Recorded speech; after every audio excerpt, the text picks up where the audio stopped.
এই যে দেখো আমার বর্মশাইয়ের কাণ্ড দেখো। আমার তো সব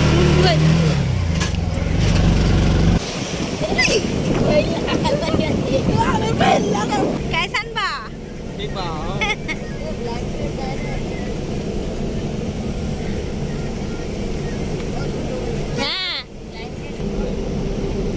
নমস্কার বন্ধুরা, দীপা বর্মনের আরও একটা নতুন ব্লগে সকলকে জানাই অনেক অনেক স্বাগত।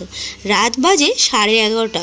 আমরা সবাই রেডি শেডি হয়ে বেরিয়ে পড়লাম ঘুরতে। তো কোথায় যাব কি করব সব কিছুই পুরো ভিডিওটার মধ্যে শেয়ার করব। চলো বন্ধুরা, ভিডিওটা স্কিপ না করে পুরো ভিডিওটা দেখা যাক। আর এখানে কারা কারা রয়েছে তাদের সঙ্গেও কিন্তু তোমাদের আমি পরিচয় করিয়ে দেব। চাকদা চৌমাথা কালুর অফিসে এসে আমরা বসে রয়েছি।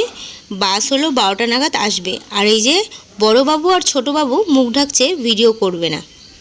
চলো পরিচয় করে দিই। এই যে এটা হলো বড়বাবু, আর ইনি হলেন আমার ছোটবাবু।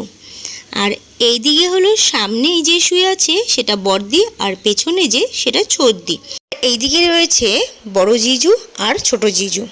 আমরা যেহেতু রাত্রে জার্নি করব তাই আমরা বাসের স্লিপার সিটগুলোই নিয়েছিলাম।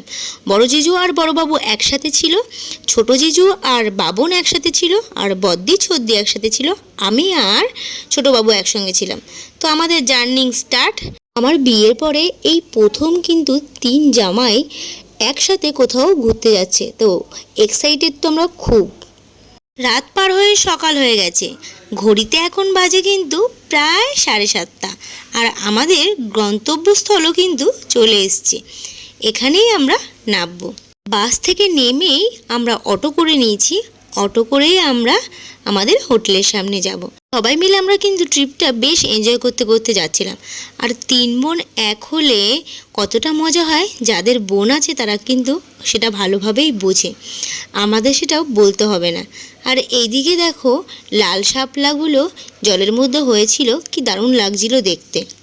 আমার 2 বাবু এদিকে খুব গল্প করছে। ওদেরও ঠিক 1 বছর পরে 2 ভাইয়ের সঙ্গে দেখা হয়। ওদেরও অনেক গল্প জমে থাকে। তো ওরা 2 ভাইয়ের মতো এনজয় করছে। আমরা আমাদের গন্তব্যস্থলে চলে এসেছি। এদিকে আমার 2 বাবু ছুটে বেড়াচ্ছে। আর বন্ধুরা, এর আগের ব্লগ দেখলে তোমরা বুঝতে পারবে যে জায়গাটা কিন্তু চেনা চেনা লাগছে। হ্যাঁ বন্ধুরা, তোমরা যেটা ভাবছো সেটাই, আর কোথাও না, আমরা মন্দারমণি সোনার বাংলা রিসোর্টে আবার এসেছি। হঠাৎ করে ঠিক 15 দিন বাদে আবার কেন আমাদের সোনার বাংলা রিসোর্টে আসতে হবে, চলো সেই কথাটাই বলি। পুরো রিসোর্টটা তো এর আগে দেখেছো, তবুও আরেকবার তোমাদের দেখাই। ওই যে আমার 2 বাবু ওইদিকে দোলনা চড়ছে। আসলে কি হয়েছিল, যখন সোনার বাংলা রিসোর্টে এসেছিলাম তখন বাবুদের আমি ফোন করেছিলাম। তখন বাবুরা রেগে বলল যে আমাদের না নিয়ে তুমি একা একা ঘুরতে চলে গেলে, তোমার সঙ্গে কথা বলবো না। তখন ওরা কলকাতায় আসেনি। আমি তখন বলেছিলাম ঠিক আছে, তোমরা আগে কলকাতা আসো তারপরে দেখছি। তাই ওদের জন্য আবার আমরা সোনার বাংলা রিসোর্টে আসলাম। ওরা দুজন এখানে এসে খুব খুশি হয়েছে। চলো বন্ধুরা, পুরো হোটেলটা তোমাদের ঘুরিয়ে দেখাই।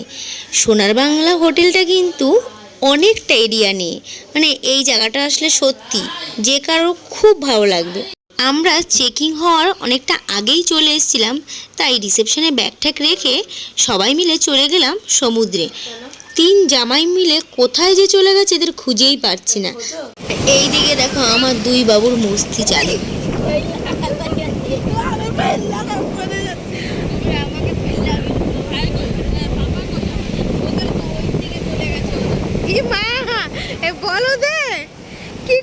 সমুদ্রের জল সামনে পেয়ে আমার দিদির কাণ্ড দেখো। নিচের সাইডে একটা টি স্টল ছিল, ওখানে আমরা চায়ের অর্ডার দিয়েছিলাম। আর এই যে আমার বর্মশাইয়ের কাণ্ড দেখো, এখানে দোলনা পেয়ে শুয়ে পড়েছে। 1-1.5 ঘন্টা সমুদ্রে আমরা কাটিয়ে বেহাল অবস্থায় এবার এসে আমরা একটু রেস্ট নিচ্ছি আমাদের হোটেলে। তো চেকিং করে আমরা আমাদের রুমে পৌঁছে গেছি। চলো বন্ধুরা, রুমটা তোমাদের দেখাই। তো রুমে ঢুকতেই তোমরা বাঁ সাইডে একটা আলমারি, তার পাশেই রয়েছে একটা বড় টেবিল, আর বেডটা বেশ বড়, কিন্তু 3 জন মানুষ খুব ভালোভাবে হয়ে যাবে।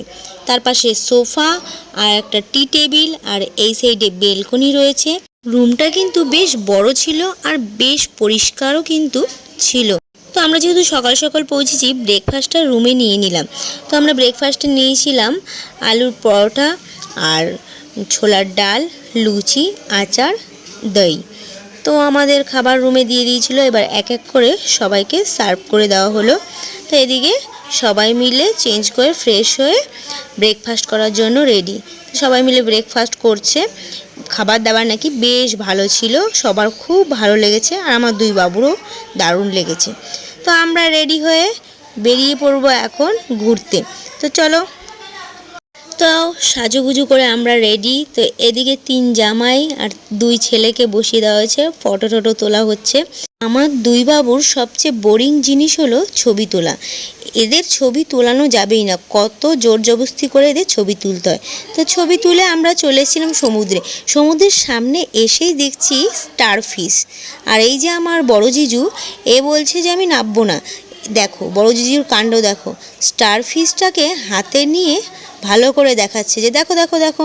তো স্টার ফিশটাকে জলের মধ্যে ছেড়ে দেওয়ার জন্যই জিজু সমুদ্রে একদম জলের সামনে চলে গেছে। আমরা সবাই মিলে চিৎকার বলছি, আরে তাড়াতাড়ি আসো, জলে দাও জলে দাও।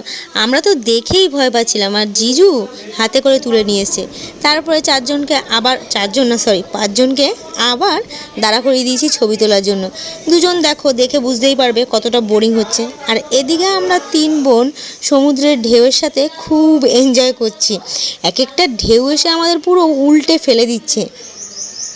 আর এই যে দেখো আমার বাবু ফার্স্টে একটু রাগ করেছিল, জিজু বলছিল যে হলো আমি নামবো না, তাই যে বাবুর মন খারাপ হয়ে গেছিলো। তারপর জিজুকে আমরা টেনে জলের মধ্যে ছুঁড়ে দিয়েছি, নামবে না মানে। তারপর সবাই মিলে খুব এনজয় করছিলাম। বন্ধুরা, ভিডিওটা কেমন লাগলো অবশ্যই কিন্তু কমেন্টে জানিও। দেখা হবে নেক্সট ব্লগে। টাটা।